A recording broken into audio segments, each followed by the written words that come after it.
Am I beautiful?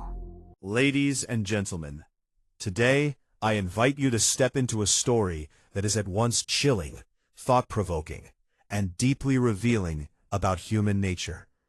It is a story that moved through crowded streets and quiet neighborhoods, whispered among school children and shared across generations. It is a legend that belongs not only to the past, but continues to live and evolve in the present. This is the story of Kuchisake Onna, the split-mouthed woman. Unlike many ancient myths that are rooted in distant forests or forgotten civilizations, Kuchisake Onna walks among us, at least in the imagination. She is not confined to castles or hidden realms. Instead, she appears in familiar places, sidewalks, parks, school routes, and quiet urban corners. This closeness to everyday life is what makes her legend so unsettling. She could be anywhere. She could be anywhere. But to understand Kuchisake Onna fully, we must begin with her origins, those early narratives and cultural foundations that gave rise to her enduring presence. The name Kuchisake Onna comes from Japanese words, kuchi meaning mouth, sake meaning to split or to tear, and Onna meaning woman. The translation is direct and descriptive, the woman with the split mouth. From the very beginning, her identity is defined by a physical transformation, one that is shocking, unnatural, and impossible to ignore. There are several origin stories associated with Kuchisake Onna, each offering a different lens through which to understand her character.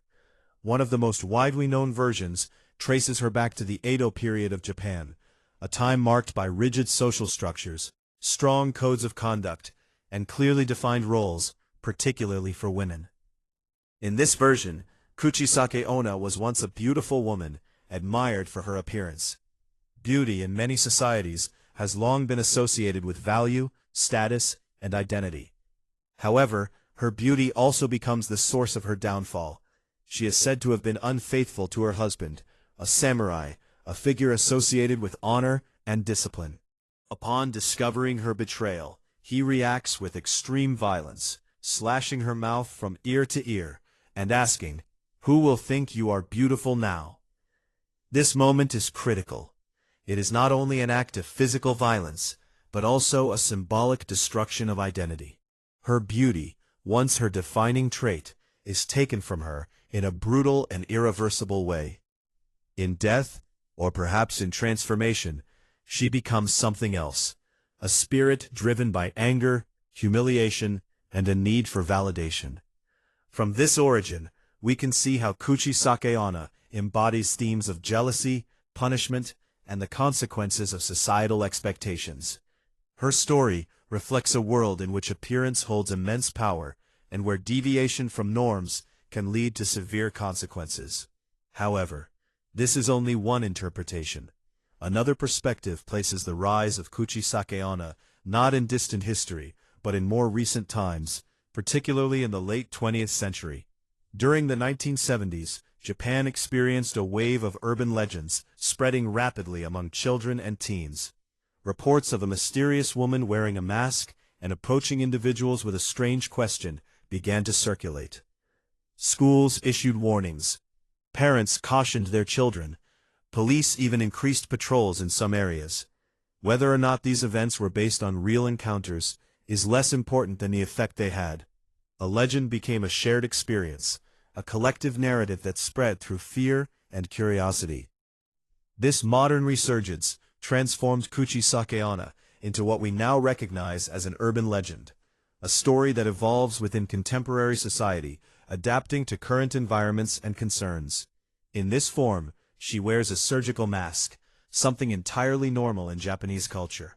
People wear masks for health reasons, to prevent the spread of illness, or simply out of courtesy. This detail is crucial. The mask allows her to blend in. She does not appear monstrous at first glance. She appears ordinary. And then comes the question, am I beautiful? It is a simple question, yet it carries immense tension. It is a question that most people would answer without hesitation in everyday life. But in this context, it becomes a trap. If the answer is no, she reacts with immediate violence. If the answer is yes. She removes her mask, revealing her horrifying slit mouth, and asks again, "How about now?" At this moment, the situation becomes impossible.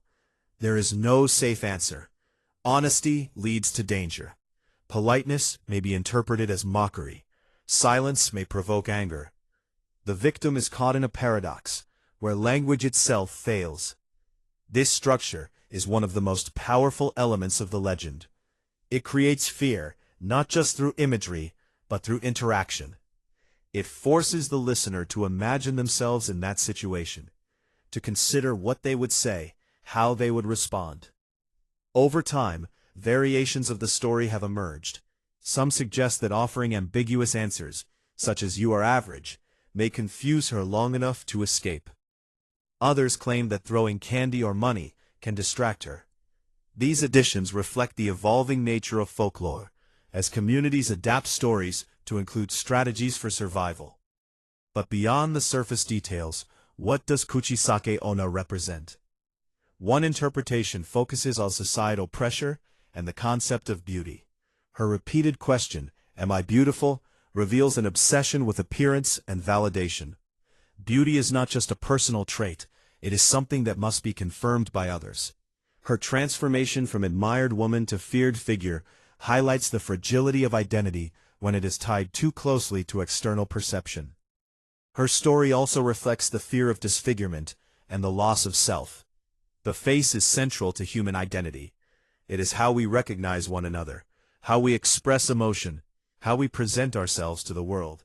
To have it altered so drastically is to lose a part of oneself. At the same time, Kuchisake Onna can be seen as a figure of vengeance. If we consider her origin as a victim of violence, her actions become a response to injustice. This does not justify her behavior, but it adds complexity. She is not simply a monster, she is a product of suffering. From a psychological perspective, she embodies the uncanny, the familiar made strange. A woman wearing a mask is normal. A conversation about beauty is normal. But when these elements are combined in an unexpected and threatening way, they create discomfort and fear. She also represents the unpredictability of social interaction. In everyday life, we rely on rules: be polite, be honest, follow norms. But in her presence, these rules break down. The usual strategies for communication no longer guarantee safety. Culturally, the legend reflects the environment in which it thrives. In urban settings, where people often encounter strangers briefly and rely on visual cues, the idea of a hidden threat is particularly powerful. The mask becomes a symbol of both safety and deception. Her story also demonstrates how folklore adapts to modern contexts. Unlike ancient myths tied to specific rituals or beliefs, urban legends like Kuchisake Onna spread through conversation, media, and shared experience. They evolve quickly, incorporating new elements while retaining their core structure. In recent years, Kuchisake Onna has appeared in films, books, and digital media. She has been reimagined in different ways, sometimes as a horror figure, sometimes as a tragic character, sometimes as a symbol. Despite these variations, her essential qualities remain unchanged. She asks her question, she reveals her face, she challenges those who encounter her. Why does she endure? Because she speaks to universal fears: the fear of judgment, the fear of disfigurement, the fear of making the wrong choice. She also reflects deeper concerns about identity, communication, and the consequences of our actions. She reminds us that even in a modern world, where science and technology provide explanations for many things, there is still space for mystery, for imagination, for stories that unsettle and provoke thought. As we reflect on Kuchisake Onna, we might ask ourselves what she reveals about us. What does our fascination with her say about our society, about our values, about our fears? Perhaps it tells us that we are still deeply concerned with how we are seen by others, that we still struggle with the balance between honesty and politeness, that we still find meaning in stories that challenge us. Perhaps it reminds us that fear is not always about the unknown. Sometimes it is about the familiar, the everyday interactions that take on new meaning when viewed from a different perspective. And perhaps it encourages us to think more carefully about our words, our responses, our choices. Because in the end, Kuchisake Onna does not simply attack. She asks.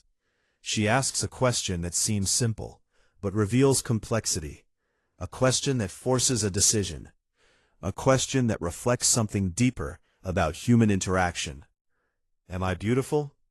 It is a question that in her story carries danger, but in our world it carries meaning. So as we conclude this exploration, let us not see Kuchisake Onna merely as a figure of fear. Let us see her as a symbol, a reflection of cultural anxieties, of human psychology, and of the enduring power of storytelling. And perhaps in understanding her, we come to better understand ourselves.